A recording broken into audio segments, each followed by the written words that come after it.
आज आपण खुसखुशीत खमंग असे बाजरीचे थालीपीठ कसे करणार आहे हे बघणार आहोत। चला तर आता रेसिपीकडे वळूया। आपण बाजरीचं पीठ 3 कप घेतलेलं आहे। त्यानंतर 2 मोठे चमचे बेसन पीठ, बारीक चिरलेली कोथिंबीर आणि 2 मीडियम साईजचे बारीक चिरलेले कांदे, तीळ घेतलेले आहेत आपण पांढरे, हळद, मिरची पावडर, गोडा मसाला, धनिया पावडर, आलं लसूण पेस्ट आणि हिरवी मिरची आणि लसूणचा ठेचा करून घेतलेला आहे आपण। आता हे सगळं आपण एकत्र करून घ्यायचं आहे। कांदा एकदम बारीक चिरून घ्यायचा आहे।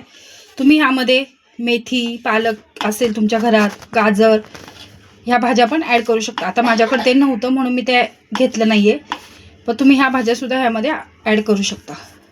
आता आपण ह्यामध्ये सुके मसाले ॲड करणार आहे। हळद अर्धा चमचा, मिरची पावडर अर्धा चमचा, गोडा मसाला अर्धा चमचा, धनिया पावडर अर्धा चमचा आणि तीळ आपण 2 चमचे घेणार आहे। कसं तीळ, बाजरी ही थंडीच्या दिवसात खाण्यासाठी शरीराला चांगली असते, गरम असते ती, त्याच्यामुळे आपण त्याच्यामध्ये तिळाचं प्रमाण जास्त घेतलंय।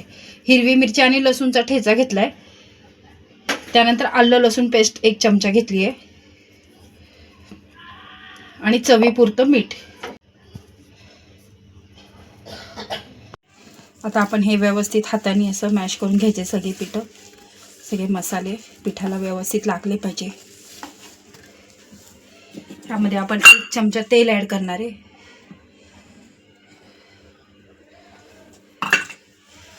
आणि एकदम पाणी नाही टाकायचं। जसं आपण गव्हाची कणिक मळतो त्या हिशोबाने आपण पाणी ॲड करायचं आहे। जास्त पातळही नाही आणि जास्त घट्टही नाही, कशी चिकट असते हाताला गव्हाच्या पिठासारखी, त्यामुळे त्याला पाणी जास्त लागत नाही। अशा प्रकारे आपण आता हे आपले पीठ मळून घेतलेलं आहे। आता आपण एक कॉटनचा रुमाल घेतला आहे, तो असं पूर्ण आपण पाण्यामध्ये भिजवून घ्यायचा आहे। असा हाताने ह्याचा गोळा करायचा, ह्याला पाणी लावायचं, तेलाचा वापर करायचा नाही।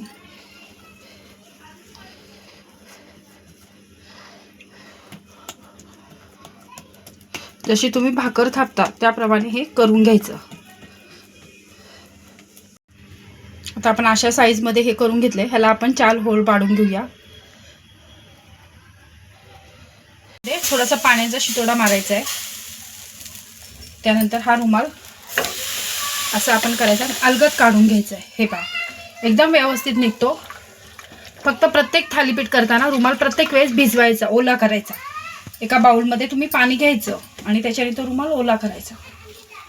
आता आपण ह्यामध्ये थोडं थोडं तेल टाकून घेऊया। हा होल जे आपण केले आहेत, म्हणजे आपली खालची बाजू सुद्धा व्यवस्थित शेकल्या जाईल आणि कढईने पण थोडं तेल टाकून घ्यायचं। आता आपण बघा आपली बाजू व्यवस्थित खालची बाजू झालेली आहे। आता आपण ती पलटी करून घेऊया। अशाच प्रकारे आपण आता दोन्ही बाजू गोल्डन ब्राऊन करून घेऊया। किती व्यवस्थित ब्राऊन कलर, ह्याला गोल्डन ब्राऊन कलर आलेला आहे। असे क्रिस्पी हे एकदम बारीक गॅसवर जर तुम्ही असं मस्त करून घेतले ना, तर ते खायला एकदम कुरुम लागतात। आणि बाहेर असं थंडीचं वातावरण असताना मुलांना नाश्त्याला भूक लागते, त्यावेळेस काय होतं, नाश्त्याच्या वेळेस तुम्ही असं 4 वाजता किंवा म्हणा सकाळी डब्यासाठी तुम्ही हे देऊ शकता आणि हे खायला पण एकदम क्रिस्पी लागतात।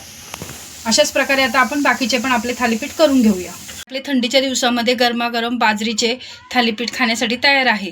तुम्ही बघू शकता, करायलाही किती सोपे आहेत आणि खायलाही खूप क्रिस्पी लागतात। तुम्ही मुलांना डब्यासाठी सुद्धा हे देऊ शकता करून।